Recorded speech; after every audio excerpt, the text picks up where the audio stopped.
Hi friends, ಎಲ್ಲರಿಗೂ ನಮಸ್ಕಾರ. Friends, ಈಗ ಕೇಸರಿಬಾತು ಯಾವ ಥರ ಮಾಡೋದಂತ ನೋಡೋಣ ಬನ್ನಿ.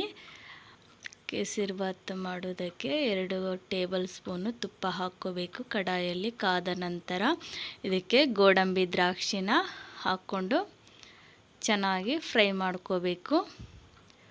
ಲೋ ಫ್ಲೇಮಲ್ಲಿ ಇಟ್ಕೊಂಡು ಫ್ರೈ ಮಾಡ್ಕೋಬೇಕು. ಗೋಡಂಬಿ ದ್ರಾಕ್ಷಿ ಫ್ರೈ ಆದ ನಂತರ ಇದಕ್ಕೆ 2 ಗ್ಲಾಸ್ ಉಪ್ಪಿಟ್ಟು ರವೆನ ಹಾಕ್ಕೊತಾ ಇದ್ದೀನಿ. ನಿಮಗೆ ಬಾಂಬೈ ರವೆ ಇದ್ದರೆ ಅದ್ರ ಕೂಟ ಆದರೂ ಮಾಡ್ಕೋಬೋದು, ಇಲ್ಲ ಈ ಥರ ದಪ್ಪನ ರವೆ ತಗೊಂಡಾದರೂ ಮಾಡ್ಕೋಬೋದು. ಚೆನ್ನಾಗಿ ಫ್ರೈ ಮಾಡ್ಕೋಬೇಕು. ಒಂದು ಪಾತ್ರೆಯಲ್ಲಿ ನಾವು ನೀರನ್ನು ಕಾಯೋಕ್ಕೆ ಇಟ್ಕೋಬೇಕು. 2 ಗ್ಲಾಸ್ ರವೆಗೆ 5 ಗ್ಲಾಸ್ ನೀರನ್ನು ಕಾಯೋಕ್ಕೆ ಇಟ್ಕೊಂಡಿದ್ದೀನಿ.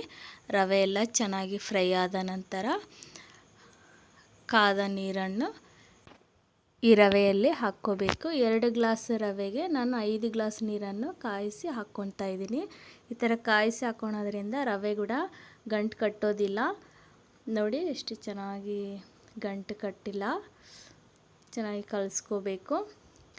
ಫ್ರೆಂಡ್ಸ್, ನೀವು ಸಬ್ಸ್ಕ್ರೈಬ್ ಮಾಡ್ಕೊಳ್ಳೋದೆ ಹಾಗೆ ನನ್ನ ಚಾನಲ್ನ ನೋಡ್ತಾ ಇದ್ದರೆ ಈಗಲೇ ಸಬ್ಸ್ಕ್ರೈಬ್ ಮಾಡ್ಕೊಳ್ಳಿ. ಮತ್ತು ಪಕ್ಕದಲ್ಲಿರುವ ಬೆಲ್ ಬಟನ್ ಮೇಲೆ ಕ್ಲಿಕ್ ಮಾಡೋದ್ರ ಮೂಲಕ ನಾನು ಅಪ್ಲೋಡ್ ಮಾಡುವ ಹೊಸ ವೀಡಿಯೋಗಳು ನಿಮಗೆ ನೋಟಿಫಿಕೇಷನ್ ಮೂಲಕ ಬರುತ್ತೆ.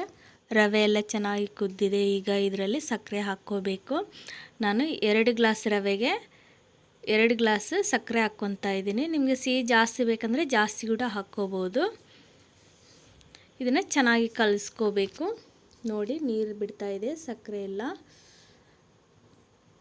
ನಂತರ ಇದಕ್ಕೆ ಯಾಲಕ್ಕಿ ಮತ್ತು ಲವಂಗನ ಕುಟ್ಟಿ ಹಾಕ್ಕೊಂಡಿದ್ದೀನಿ ಫ್ಲೇವರಿಗೆ ಅಂತ. ನಂತರ ಇದಕ್ಕೆ ಫುಡ್ ಕಲರ್ನ ಹಾಕ್ಕೋಬೇಕು. ನಾನು ಫುಡ್ ಕಲರ್ನ ನೀರಲ್ಲಿ ಕಲಸಿ ಹಾಕ್ಕೊಂಡಿದ್ದೀನಿ. ನೀವು ಹಾಲಲ್ಲಿ ಕಲಸಿ ಆದರೂ ಹಾಕ್ಕೋಬೋದು. ಒಂದು ಚಿಟಿಕೆ ಹಾಕ್ಕೊಂಡಿದ್ದೀನಿ. ನೋಡಿ, ಚೆನ್ನಾಗಿ ಕೇಸರಿ ಕಲರ್ ಬಂದಿದೆ. ಚೆನ್ನಾಗಿ ಕಲಿಸ್ಕೋಬೇಕು. ಈ ಸಕ್ಕರೆ ಎಲ್ಲ ನೀರಿನ ಅಂಶ ಎಲ್ಲ ಹೋಗೋವರೆಗೂ ಕಲಿಸ್ಕೋಬೇಕು. ಕೇಸರಿಬಾತು ಮಾಡೋದು ತುಂಬ ಈಸಿ.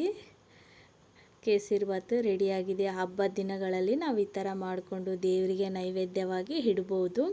ನೋಡಿದ್ರಲ್ಲ ಫ್ರೆಂಡ್ಸ್, ಕೇಸರಿಬಾತು ಯಾವ ಥರ ಮಾಡೋದು ಅಂತ. ನಿಮಗೆ ಈ ವಿಡಿಯೋ ಇಷ್ಟ ಆಗಿದ್ದರೆ ಒಂದು ಲೈಕ್ ಮಾಡಿ, ಶೇರ್ ಮಾಡಿ. ನೆಕ್ಸ್ಟ್ ವಿಡಿಯೋದಲ್ಲಿ ಮತ್ತೆ ಭೇಟಿಯಾಗೋಣ. Bye friends.